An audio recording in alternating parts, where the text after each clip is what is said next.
Hi friends, రెగ్యులర్గా తాగే tea కాకుండా ఎప్పుడైనా కటింగ్ చాయ్ ట్రై చేశారా? అయితే ఒక్కసారి నేను చెప్పే విధంగా కటింగ్ చాయ్ ట్రై చేయండి, చాలా బాగుంటుంది. ఫస్ట్ వీటికి కావాల్సినవి అయితే ఇంచు అల్లం అండ్ 3 యాలకులు, రెండన్ని మొగ్గలు అండ్ చిన్న చెక్క అండ్ మిరియాలు, ఇవన్నీ కూడా దంచేసుకోవాలి. చూసారుగా ఫ్రెండ్స్, ఇలా దంచుకున్నాక 1.5 గ్లాస్ వాటర్ ఒక గిన్నెలో తీసుకొని స్టవ్ పైన పెట్టుకోండి రెడీగా. ఇందులో ఇవన్నీ కూడా వేసి ఒక్క మరుగు రావాలి ఫస్ట్ అయితే. అండ్ ఇందులోనే కొద్దిగా తులసాకులు కూడా వేసుకోండి, చాలా మంచిది. గొంతు ఏమైనా నస్నస్గా ఉన్నా సరే అవుతుంది, చాలా బాగుంటుంది. మరుగుతున్న దీనిలో కొద్దిగా సొంటి పొడి అండ్ టీ పొడి వేసేసుకోవాలి. 1 టేబుల్ స్పూన్ టీ పొడి ఇంకా మరగనివ్వాలి.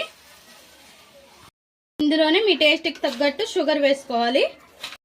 ఫ్రెండ్స్, ఇలా మరిగిన దానిలో పాలు వేసుకోవాలి. పాలు వేసి ఇంకొక 2 మరుగులు అనేది